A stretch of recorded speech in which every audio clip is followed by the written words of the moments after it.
por ejemplo, a mí me parecen fatales, fatales. Y es el exfumador, por ejemplo. Me parece fatal. Porque es un tipo que cuando yo fumaba, entonces yo estaba fumando. Y de pronto hay un tipo que uno vio que se clavaba 25 paquetes de cigarrillos al día. Y uno prendió un cigarrillo, hermano. Me dice, pues ¿usted se volvió bobo o qué? ¿Por qué me tose? Uy, no, ese olor, qué olor tan inmundo. Y uno decía, pero, a ver, huevón, te vi clavarte 25 paquetes de cigarrillos para que me... Está bien que hayas dejado tu vicio, pero no vengas a pontificar ni a evangelizar, que eso no es la vida. Si tú te sientes bien así, eso. Pero si no te sientes bien, no tienes que hacer 600 lámparas de country art para venderlas entre todos tus amigos. No. Haz la lámpara, la rompes y ya creas otra nueva, la rompes, creas otra nueva, la rompes para sacar toda tu ansiedad o todos tus dolores o tal. Pero no inmiscuyas a nadie en esa vuelta. ¿Qué es lo que hace el de Scanners? Se inmiscuye en esa vuelta sin que el tipo lo haya invitado realmente a inmiscuirse en eso, porque evidentemente es una manera de canalizar su sufrimiento que no se va.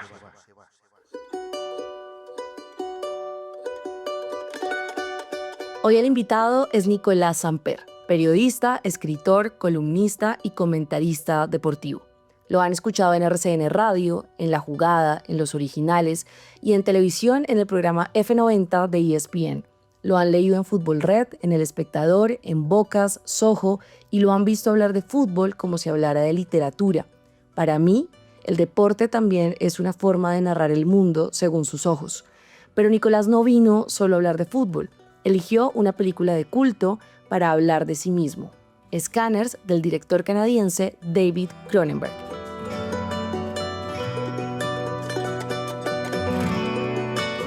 Esta película fue estrenada en 1981. Es un thriller de ciencia ficción con una estética ochentera inconfundible, cruda, fría, violenta.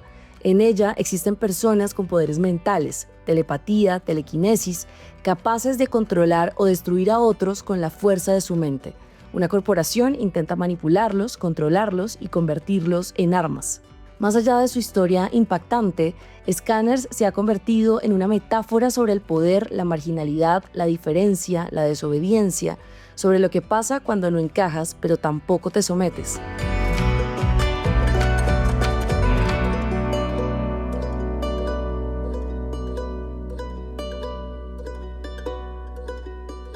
En esta conversación con Nicolás hablamos de eso, de la creatividad en tiempos de inteligencia artificial, del tedio del universo del fútbol cuando se mira solo desde adentro, de lo que vemos cuando salimos de lo obvio, de las redes sociales, del arribismo cultural y de cómo vivir, sentir y pensar fuera del molde.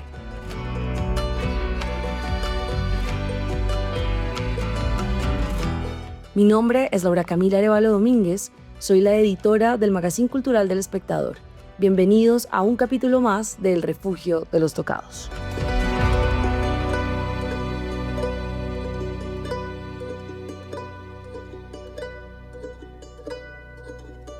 ¿Por qué Scanners? Y sobre todo, ¿cuántas veces la has visto? Porque si la primera vez que la viste era cuando tenías 11 años, yo quiero saber esta escena de una cabeza volando. 10 años, yo creo, 9 años. Ok, entonces comencemos por ahí.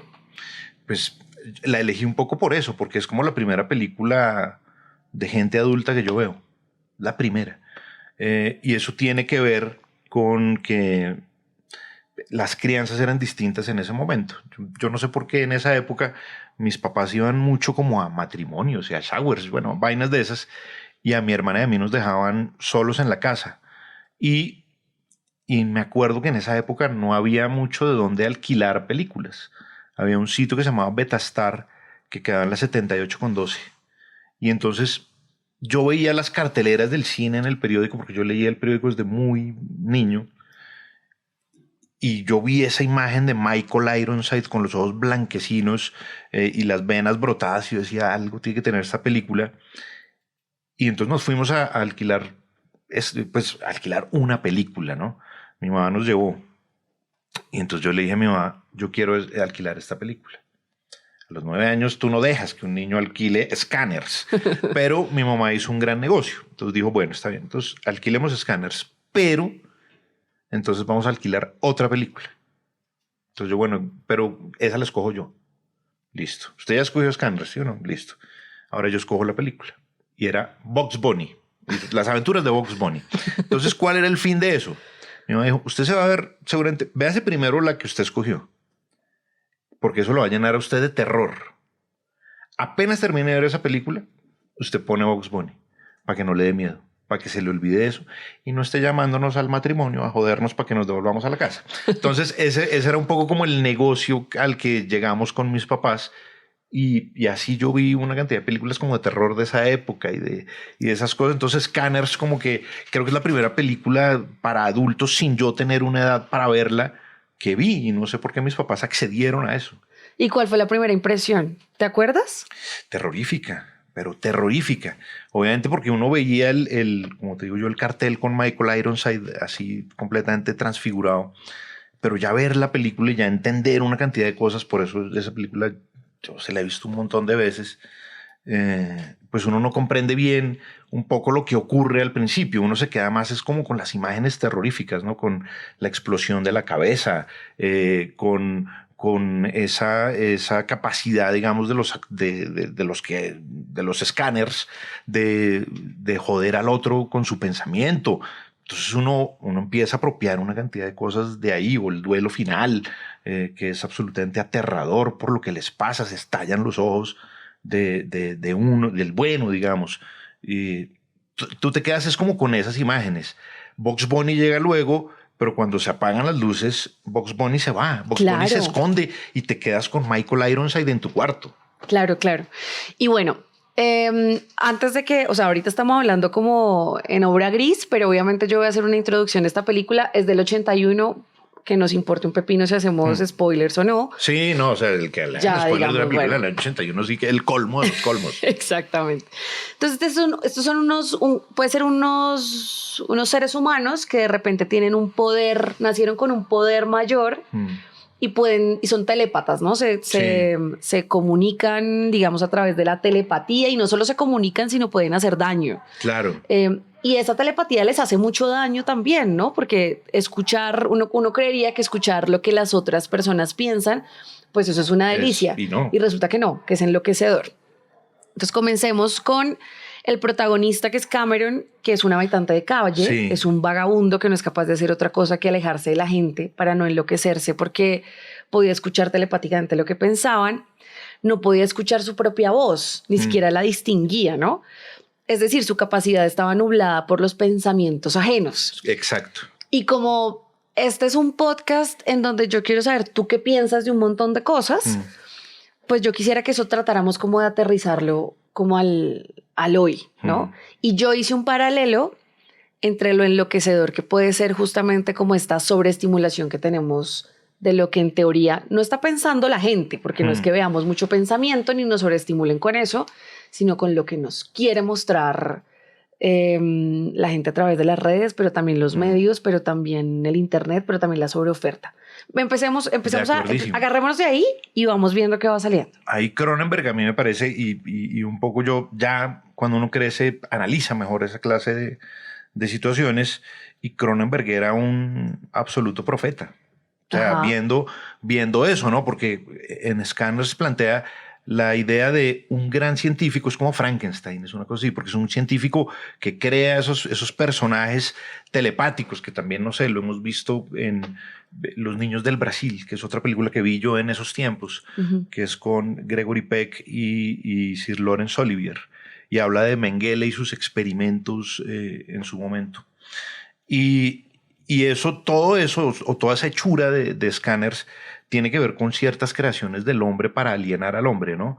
Que es lo que pasa en el caso de Scanners, porque hay un científico que es el papá del bien y del mal en esa película, pero también pasa hoy. O sea, hay una cantidad de vaina, hay empresas, Consec en el caso de Scanners, pero hay una cantidad de cosas que nos están llevando a lugares que nos alienan completamente, que nos dejan la mente borrosa para para lo normal y completamente concentrada para cosas que terminan siendo a veces con poca importancia. No diciendo que uno no sea víctima de eso, ¿no? Porque uno puede ser consciente de eso que está pasando, pero uno también es víctima de esa alienación que hoy vivimos con una cantidad de estímulos que, por ejemplo, en mi época no existían.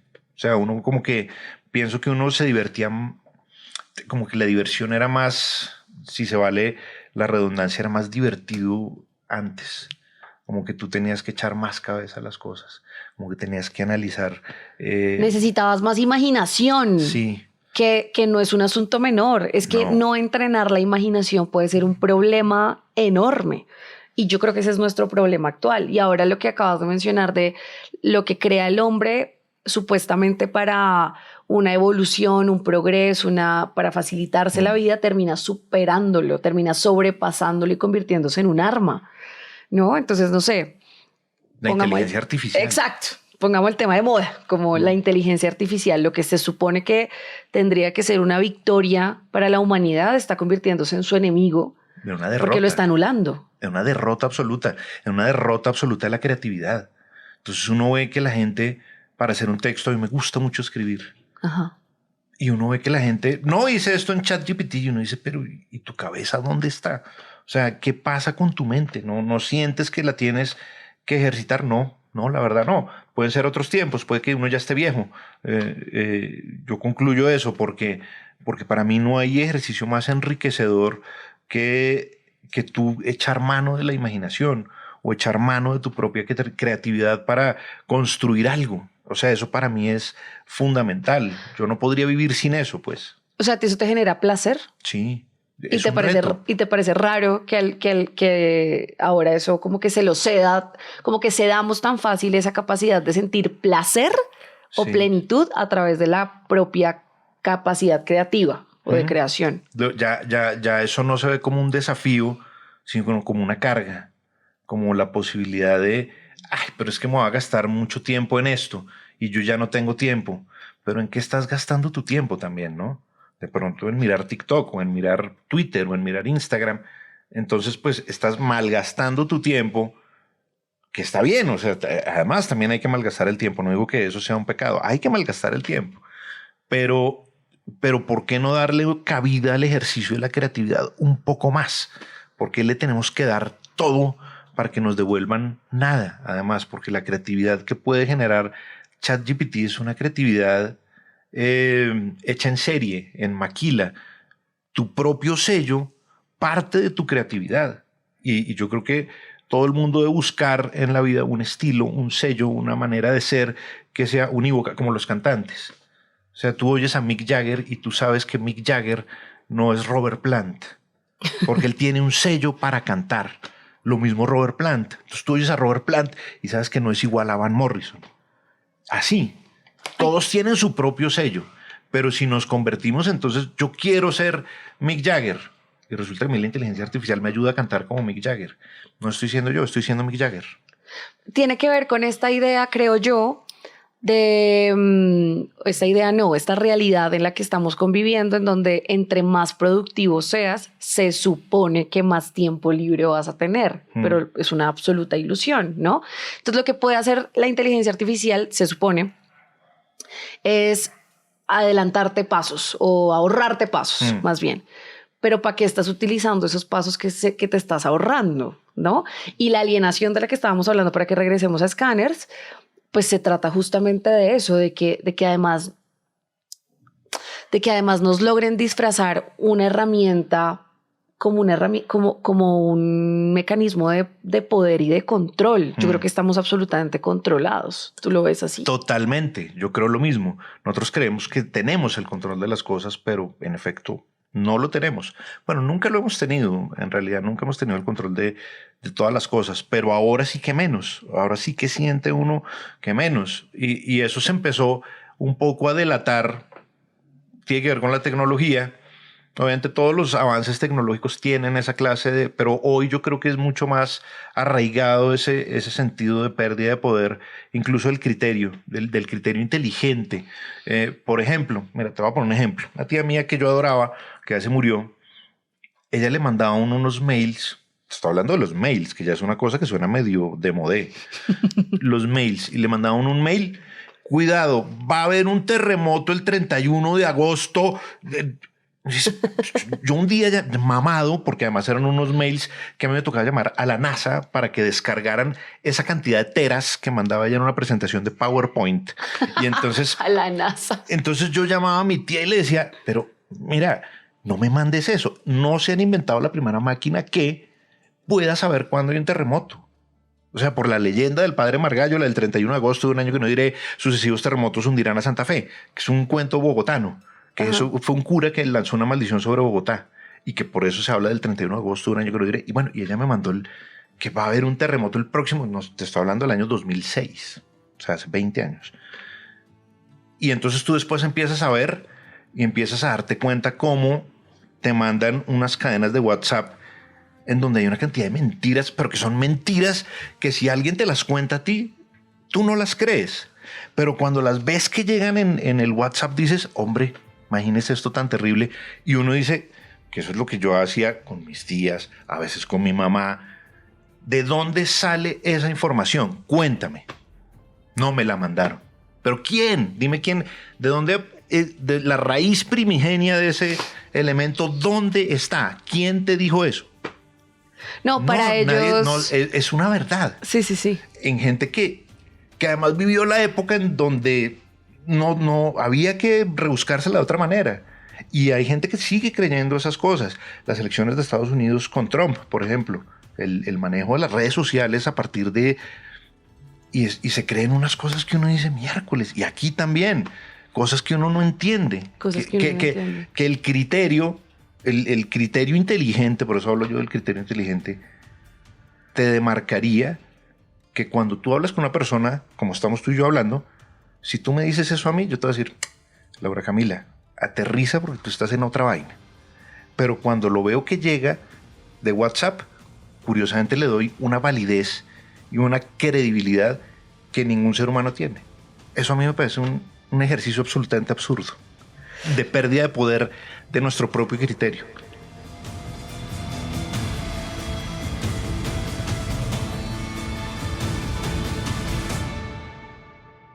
Es que sabes también qué pienso cuando dices eso, que de repente tener criterio ya no sea tan atractivo. Que es Puede ser.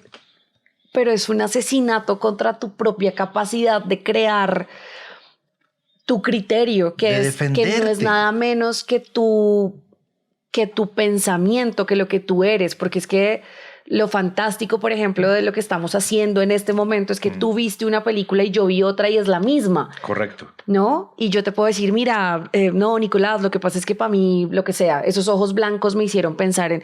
Y me vas a decir, bueno, que no, de repente te puedo contar algo que te ensanche, no que te cambie tu forma de pensar. De pronto un lugar que yo no había visto. Exacto, me lo des tú. Pero estamos construyendo algo que no va a ser una máquina. O sea, le estamos cediendo terreno a la máquina, que es lo que me parece... más tremendo de todo. Pero bueno, mira, pavoroso. Sí, sigamos. Hay una cosa que me parece muy interesante y es que la trama de esta película, pero además su música, sus efectos, sus actores, vamos a tener en cuenta que estamos hablando del 81, la convirtieron en una película de culto. Y yo quiero hablar de eso, de qué hace que esta película sea de culto, pero sobre todo más allá de eso, que es una película de culto para ti. Por ejemplo, con esto que estamos hablando, como para hacer una conexión, va a ser difícil que haya algo de culto en los tiempos venideros. ¿Por qué? Porque algo de culto era algo que de pronto la gente escogía y resaltaba o sacaba ciertas cosas que eran súper valiosas y que de pronto nadie había visto. Y eso lo convertían en un objeto de culto. Entonces no era irse como con la marea de todos, sino poder tomar un camino paralelo. Y ese camino paralelo me gusta porque he encontrado cosas diferentes. En la música ha pasado 200,000 veces para hablar de grupos de culto. Entonces tú veías cómo funcionaban, no sé, en los 90s, esa dualidad Oasis-Blur. Pero había una tercera vía que decía, qué pena, pero los Stone Roses son los dueños de esta escena. A mí no me importan ni Oasis ni Blur. Son los Stone Roses los que se inventaron este sonido, el sonido Brit. Entonces, ahí uno dice como, miércoles, ¿y qué tienen los Stone Roses? Echémosle una mirada. Cronenberg. Cronenberg es un director de culto en general. O sea, no es Spielberg, que Spielberg, por supuesto, ha creado películas masivas, bueno, en fin. Cronenberg, tú miras todas las películas y todas las películas son sumamente agresivas. Yo he visto gente que se ha salido del cine. Hay una película que es muy buena de él que se llama Crash, del año 97. Y el tipo plantea en esos escenarios como de alienación que él siempre quiere buscar, el tipo crea una secta que es adicta a los accidentes de tránsito que tuvieron los famosos o la gente importante para despertar otra vez su deseo sexual. ¿Qué? Eso es una locura de película. Entonces tú ves que, por ejemplo, esa secta consigue el Lincoln Continental donde asesinaron a Kennedy para representar el crimen de Kennedy. Y la secta empieza a tomar y es un poco que es lo que busca Cronenberg, como esas insatisfacciones humanas que vemos día a día, como ya la gente no se interesa, no sé, en ser creativa, en tener sexo, porque en este caso la película es un poco eso, como la gente no está teniendo sexo. Bueno, nos inventamos esta secta donde la gente se le vuelve a despertar su deseo, donde la gente no tiene ganas de hacer nada. Bueno, y tú miras Crash, yo me acuerdo, yo vi esa película en el Radio City, que eso quedaba en la calle 40 con 13, sí, ese cine. La mitad del cine se salió, porque era muy agresiva la película, muy agresiva. La Mosca. La Mosca. No soy capaz de verla, por ejemplo, yo no sería capaz de verla. Y es una película del carajo, La Mosca, porque habla como de esos deseos no culminados del ser humano, que es como me teletransporto, que ese es una meta que nosotros no hemos podido conseguir, ¿no? Ajá. Y que es un deseo que hemos tenido desde niños. ¿Cómo puedo teletransportarme a otro lugar? Es que ¿sabes por qué te pregunto lo del concepto de la película de culto? Porque, bueno, ahorita para cubrir la Feria del Libro, desde el Magazine Cultural nos inventamos como un especial para ponerle una suerte de sello a lo que estaba haciendo El Espectador en la Feria del Libro, y a eso le pusimos cultura en titulares.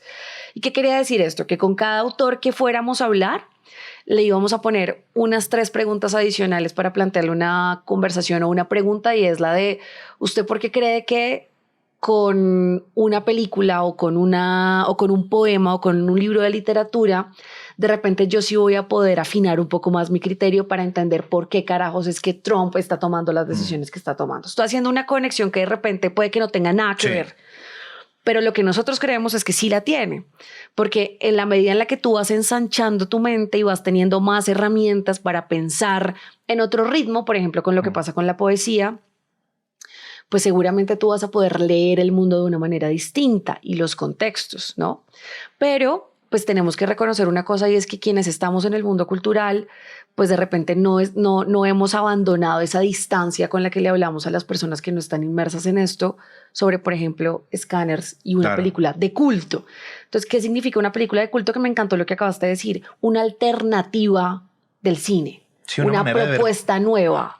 De otra manera la vida. ¿No? Una manera diferente de hacer cine y por lo tanto de pensar el cine y por lo tanto de pensar la vida, porque ¿qué está en el cine? Pues la vida, ¿no? Claro. Entonces me gustaba, y me voy a ir también a un tema que ya tiene que ver más contigo, y es, mira, cuando se murió Paul Auster, el escritor estadounidense, para hacer ese perfil yo vi una entrevista que le hicieron, y Paul Auster en esa entrevista se lamentó de que en Estados Unidos no se les tuviera en cuenta a los escritores para analizar las elecciones presidenciales. Entonces decía algo así como, si en estos análisis hay un expresidente, un analista político, no sé, y un periodista, también debería haber un escritor. También deberíamos incluir a los escritores que se dedican a pensar para analizar algo pues tan relevante. Sí. Y tan de coyuntura, ¿no? Exactamente. Como para que te vieran como algo más sosegado, como más profundo. Exactamente. Por esta idea del intelectual o de la persona culta, ¿no? Y estuve viendo esta entrevista que te hicieron en la tele Letal, en donde te recordaron que te habían definido en Las Dos Orillas como el periodista deportivo más culto de Colombia. Imagínate, ¿cómo estaremos? Y a mí eso me interesó porque yo digo, bueno, ¿eso qué significa? ¿Qué significa ser un periodista deportivo culto? ¿No? Pero sobre todo, hagamos la conexión. De repente un periodista deportivo pues no tendría que leer literatura y yo estoy mirando hacia mi derecha y veo muchos libros de fútbol, pero seguramente tú también estás interesado en la literatura y en el cine. Te acabo de dar como 200 preguntas, pero bueno, vayamos hablando y yo te voy como otra vez. Pues es que yo, por ejemplo, eso es como, esa frase creo que la tenía era López Miquelsen, que cuando le decían a él que era un intelectual, ¿no? Cuando se refieren a otra persona como, no, es que Laura es una intelectual, ¿no? Está bien que digan los demás que tú eres un intelectual.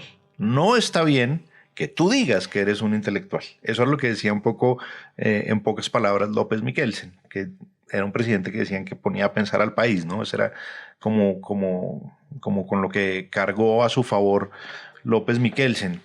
Pues lo que pasa es que, y hace poco, voy a buscar eso porque está en Twitter, hay una charla que hace Jorge Valdano. Y en la charla Jorge Valdano dice que para hacer periodismo deportivo uno no solamente se debe nutrir de fútbol, y yo soy un pleno convencido de esa teoría. Yo conozco muchas personas con las que trabajo que no les interesa nada diferente a hablar de fútbol. Y yo no puedo encontrar un universo más aburrido que ese, porque solamente vamos a hablar de fútbol. ¿Y el fútbol qué es? ¿Entiendes? Porque no hablamos de la música.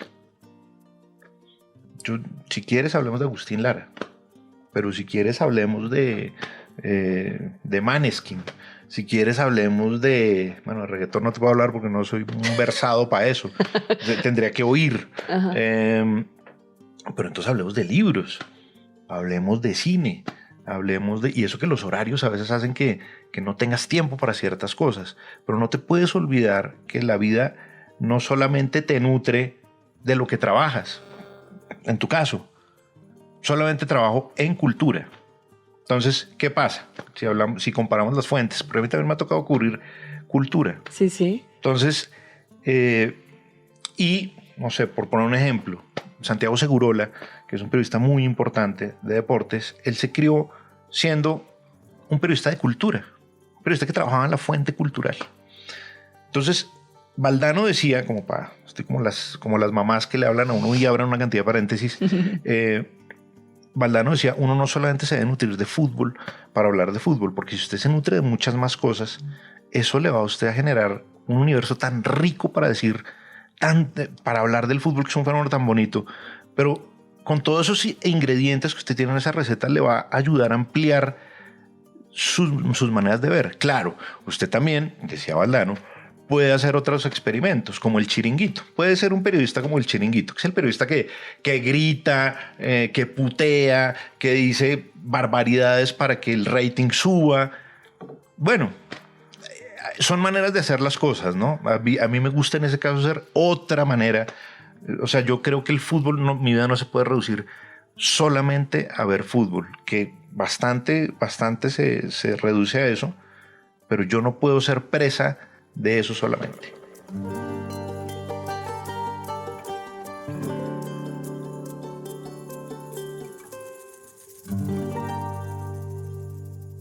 Acá te voy a contar, yo no sé si lo conoces, ¿sabes quién es Fernando Araujo Vélez? Lo máximo, yo amo a Fernando Araujo Vélez. ¿En serio? Bueno, sí. Yo también.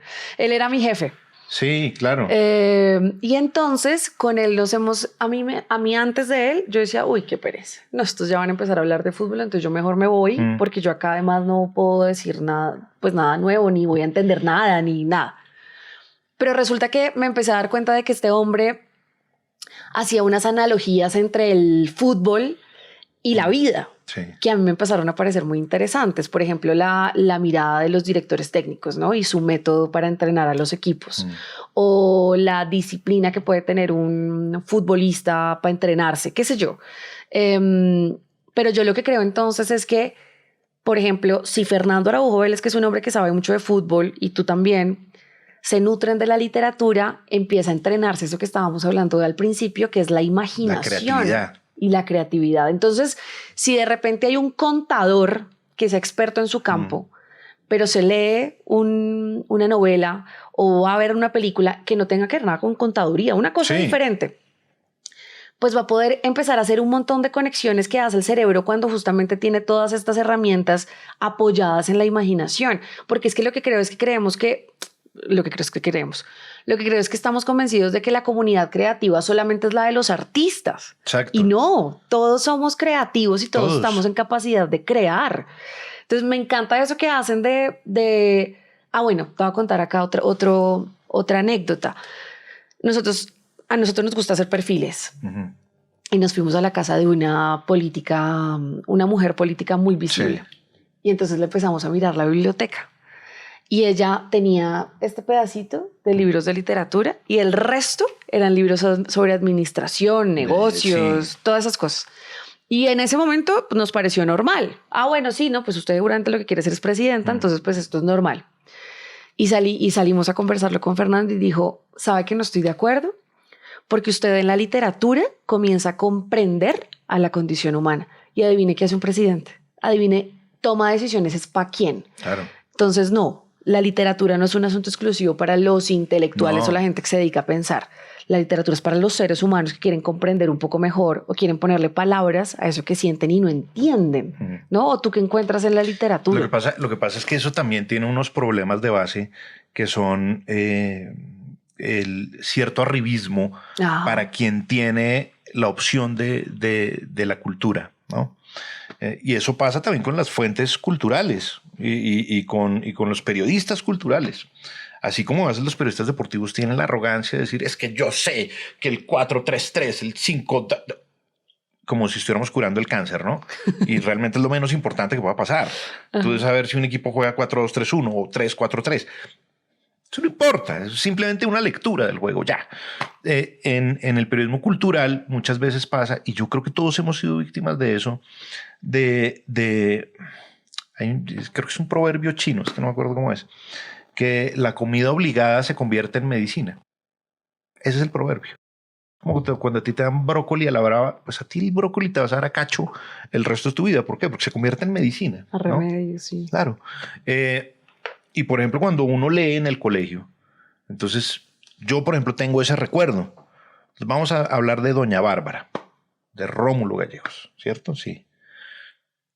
Y a mí me obligaron a leer ese libro. Y ese libro yo lo recuerdo con gran cariño porque odié leerlo. Porque me obligaron a leerlo, se convirtió en medicina, en un remedio, en una inyección, ese libro. Pero lo amo porque empecé a entender que si yo quería leer, yo tenía que empezar primero por lo que me gusta a mí, no por lo que me diga a mí alguien. No, es que usted no se leyó el Ulises de Joyce. Yo creo que ni Joyce se lo leyó por segunda vez después de escribirlo porque son un bodrio. ¿Sí me entiendes? Pero entonces, es que yo me leí el Ulises de Joyce. Es que esas ínfulas hacen que la gente sienta temor, y es un temor súper natural que lo sientan. Cuando estamos en una conversación, que voy a poner a Fernando Araujo incluso en este ejemplo, entonces empezamos una conversación, no, es que a mí me gusta mucho más no sé quién, Paul Auster y tal, y no sé qué, y de pronto tú no tienes las herramientas porque nunca te llamaron la atención. A ti te gusta, ¿qué te digo yo? Paulo Coelho. Sí, Coelho. Sí, no Perfecto. sé. Ajá. Bueno, ¿por qué no puede ser válido también en la discusión Coelho? Exacto. O sea, ¿Por qué no estoy autorizado para hablar si no he leído ¿por qué Apolo lo descartamos? Joyce? Claro, ¿por qué lo descartamos? Yo antes era así, pero también uno comprende, no, ¿por qué tenemos que descartarlo de la discusión? Entonces, una vez con Fernando, yo con Fernando me veía mucho, hace mucho no me veo con él, pero nos veíamos mucho con él y con un amigo mío que se llama Jairo Patiño a tomar trago. Y tomábamos mucho trago.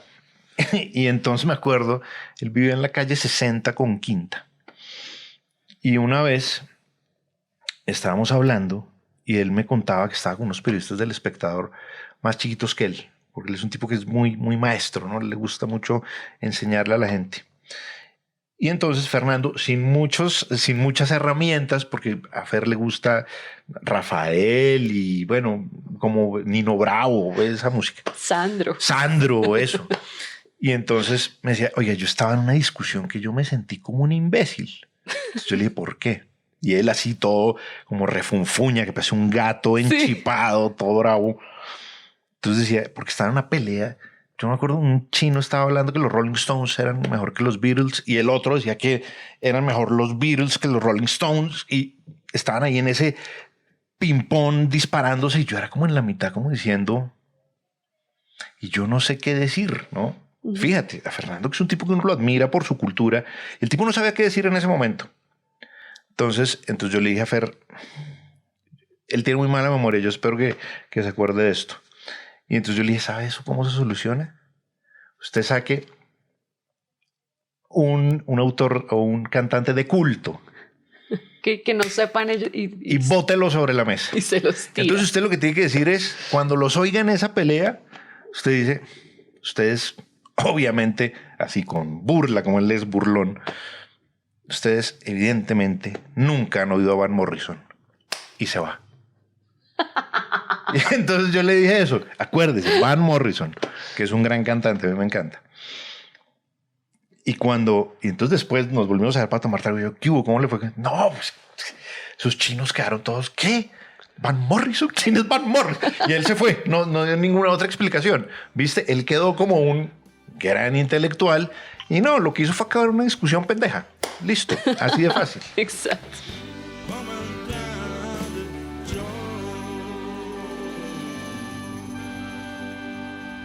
Oye, mira, hablemos de ese vínculo entre la mente y el cuerpo que nos propone Scanners, ¿no? ¿Cómo lo interpretaste tú? Aterricemos eso. ¿Sabes a mí que me pareció muy curioso? Que el director tratara la telepatía como una enfermedad mental. Como una cosa muy parecida, puede ser a la esquizofrenia. Sí.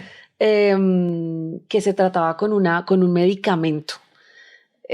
Con una cosa además abrumadora, ¿no? Esto me gustó, digamos, ese tratamiento de tratar la telepatía como una enfermedad, pero sobre todo la relación entre lo que estoy pensando y lo que me pasa en el cuerpo y lo que le pasa al cuerpo de los demás. ¿Eso cómo lo viste tú? Claro que además casi que es como una discapacidad, ¿no? Ajá, exacto. Sí, claro, te incapacita. Porque él dice hay 230 y pico que sufren de esto. Te inhabilita, sí. Como casi que una enfermedad huérfana, ¿no? Ajá. Como la plantea Rara. ahí, exacto. Sí. Es una rareza. Y definitivamente como que la sincronización entre cuerpo y mente nunca es la más apropiada, casi nunca. O sea, son muy pocas personas las que tienen esa virtud, casi que se vuelve como lo plantea Cronenberg, un universo muy pequeño de gente que tiene esa virtud. No todos tenemos esa virtud. Y se convierte en un superpoder cuando logras dominarlo. Total, en un gran poder. Entonces, por ejemplo, no sé, te lo voy a poner un ejemplo que es absurdo, pues que es, porque es un ejemplo muy común, y es jugar al fútbol.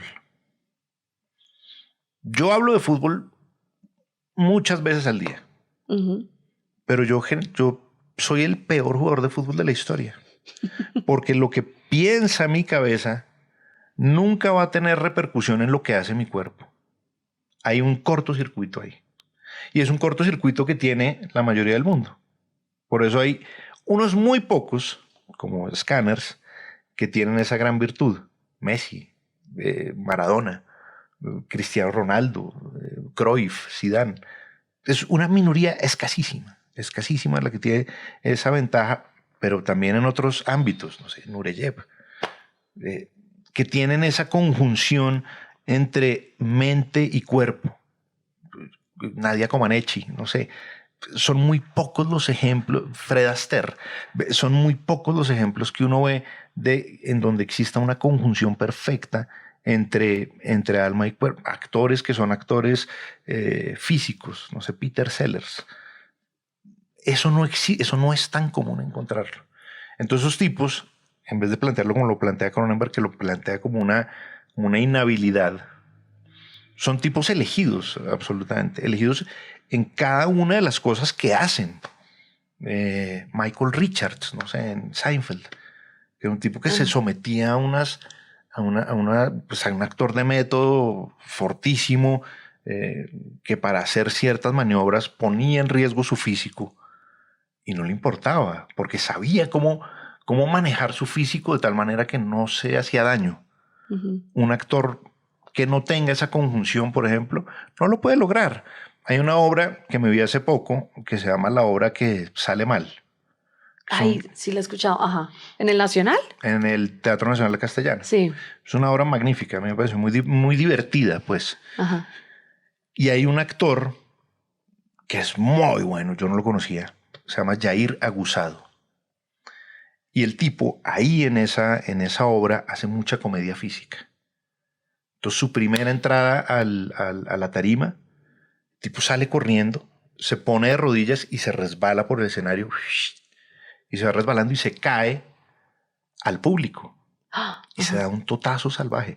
Pero eso, si yo lo hago, perfectamente termino con la cadera rota, el húmero partido en 6 pedazos. No, es un tipo que controla, en ese caso, domina muy bien el cuerpo y su mente, que es lo mismo que hablábamos de Maradona, de Messi. Son tipos que saben y que están como elegidos, como ungidos por una varita mágica. No hay muchos, y si tú te pones a ver, no hay tanta gente que tenga esa gran virtud. Y si, a ver, intento hacer esta pregunta, a ver si logro aterrizarla. Y si nos pusiéramos a hablar de esto en términos de vida cotidiana, de nosotros, que somos unos pobres mortales que caminamos por la calle, ¿no? Y lo pensáramos entonces en términos no tan aspiracionales como ser Messi, pero sí de repente un poquito más conscientes entre la capacidad que podría tener lo que pensamos y lo que no pensamos y lo que, ¿cómo se dice? Cuando las vacas rumiamos. Sí. Y lo que haría el cuerpo, lo que terminamos haciendo, que es realmente ¿no? Ese también podría ser un superpoder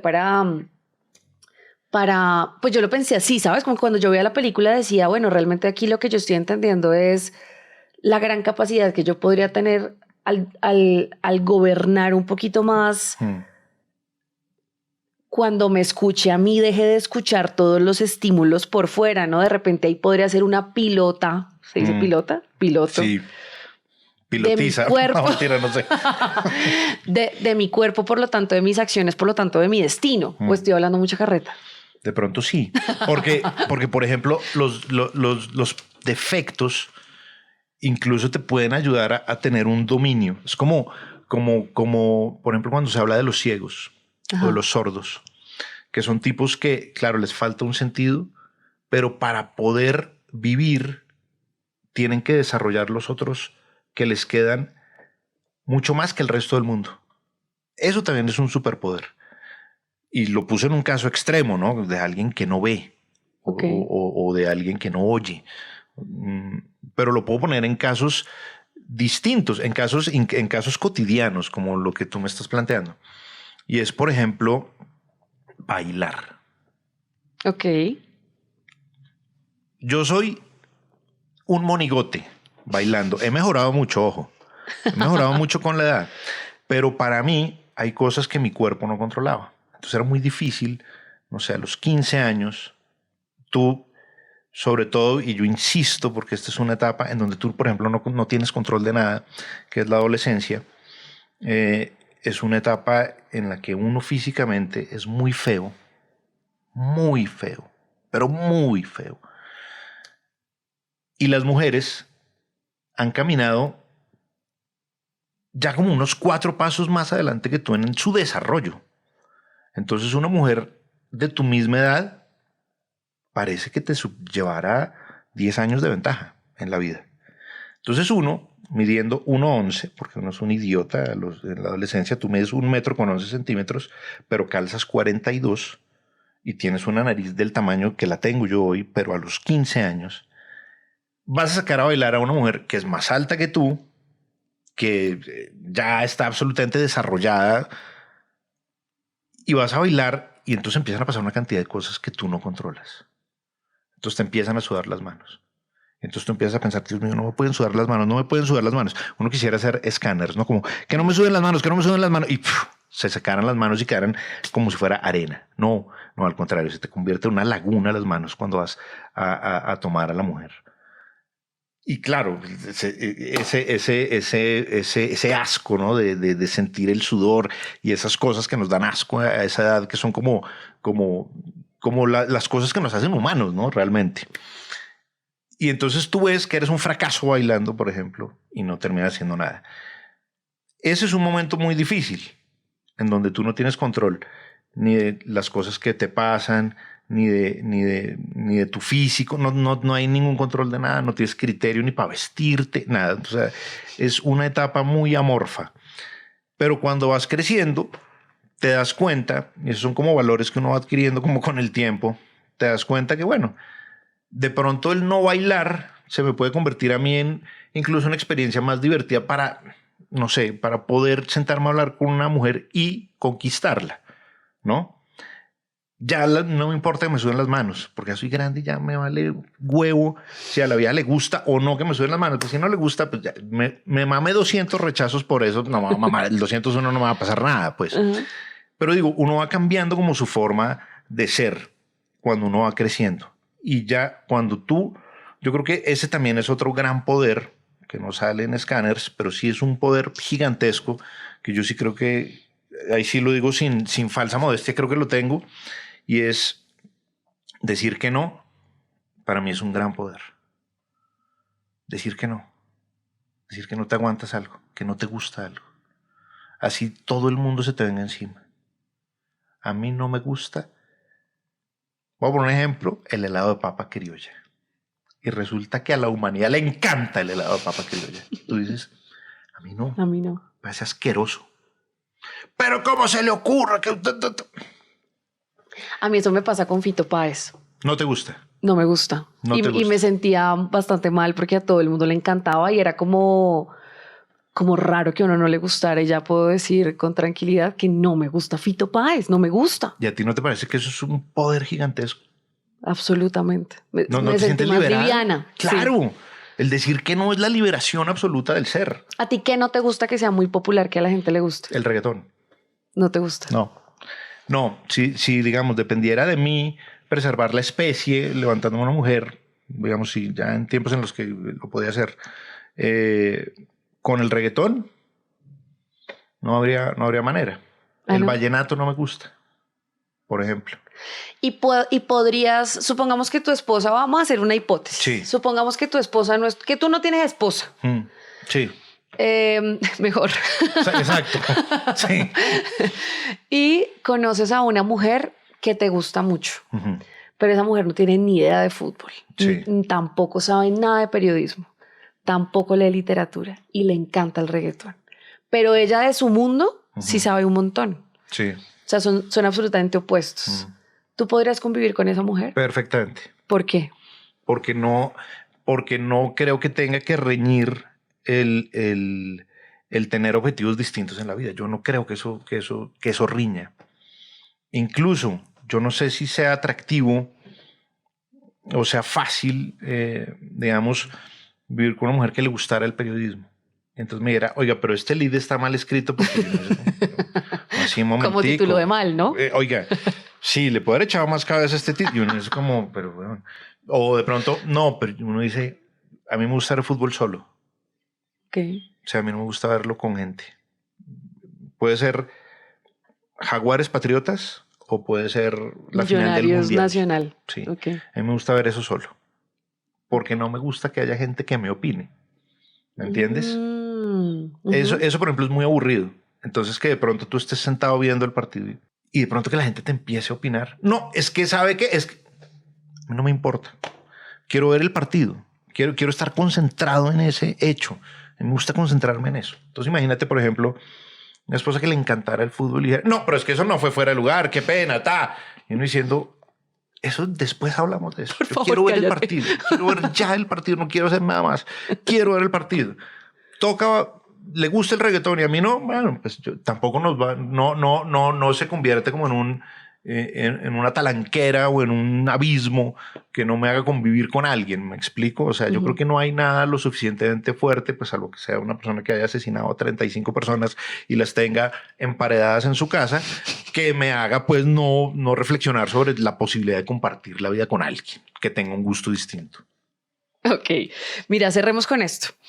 Uno de los telépatas, ¿se dice telépatas? Sí, yo creo que sí. Uno de los escáneres, mejor, se cura o trata su telepatía a través de su arte. Se convierte en artista para controlar, o de repente no controlar, sino sí tratar o sacar de alguna forma esta incomodidad o esta locura que le da como escuchar. O mitigarlo. ¿no? Porque lo ve como un mal. De hecho, el protagonista le dice, ¿usted cómo ha hecho para no meterse el medicamento y no estar loco?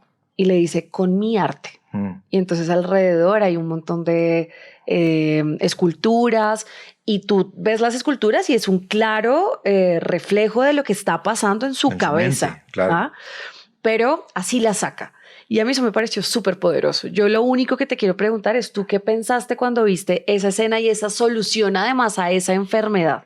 Que a veces esas soluciones son como, no son tan soluciones. Ajá. Digo, puede que sea una solución o el tipo la enfoca como una solución, pero yo no sé si es una solución de la que él esté satisfecho. Él lo hace es como porque lo ve como un mal, ¿me entiendes? Ya. Entonces él dice como, es como, ¿qué te digo yo? Como yo fumaba hasta hace muy poquito, dejé de fumar. Pero entonces es una cosa que también pasa, y pasa con las religiones, y pasa con un montón de cosas, que es tomar una actividad adyacente como una base de superioridad moral. Entonces es como si yo dejo de fumar, por ejemplo, pero entonces me estoy haciendo unas lámparas de country art divinas, y son las más bonitas de todas. No, ¿eso qué quiere decir? Que usted está sufriendo mucho porque no puede fumar, porque quisiera fumar, pero está sufriendo un montón. Entonces, ¿qué hace? Se hace unas lámparas de country art divinas, hermosas, y a todo el mundo le chuta las berracas lámparas de country art que cuando ven, ay, Nicolás otra vez con las putas lámparas de country art, qué mamera. Entonces, mucha gente usa eso, la religión es usada muchas veces para eso, como para decir, yo soy alguien sacro, que de pronto en algún momento tuve una vida que no era la más aceptada, pero ahora sí soy alguien. No, ¿por qué? Porque te va a validar la religión o porque te va a validar el country art, en ese caso, de tus propios defectos. ¿Qué le pasa a ese tipo? El tipo trata de hacer eso como una manera como de tapar ese defecto, ¿me entiendes? No, ni siquiera es una forma que el protagonista lo ve como una revelación, ¿no? Como algo que es bueno. Pero el mismo protagonista no lo ve así. Lo ve como, a mí me toca hacer esto, es para no morir en el intento, ¿no? ¿Y qué termina pasando con ese lo matan. Ese ¿ves? Finalmente todos vamos a terminar muertos. O sea, digo, sí. yo puedo creerme superior moralmente, que eso es otra cosa, ahora que hablamos de los vicios. Entonces, esos, por ejemplo, a mí me parecen fatales. Y es el exfumador, por ejemplo. Me parece fatal.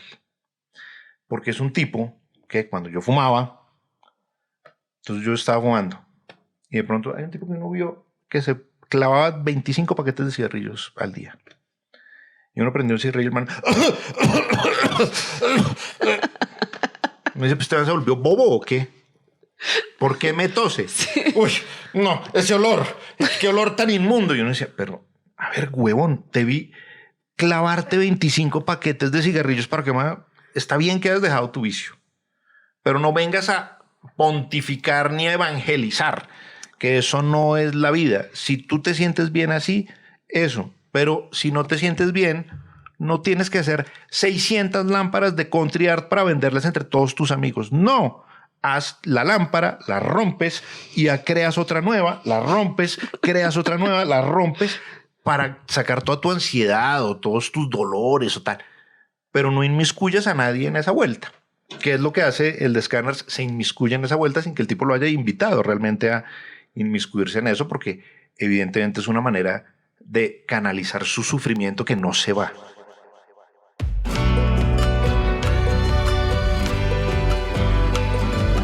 El guión y la producción de este capítulo estuvieron a mi cargo, Laura Camila Arévalo Domínguez. La edición estuvo a cargo de Andrés Agudelo. Los esperamos en el próximo capítulo de El Refugio de los Tocados.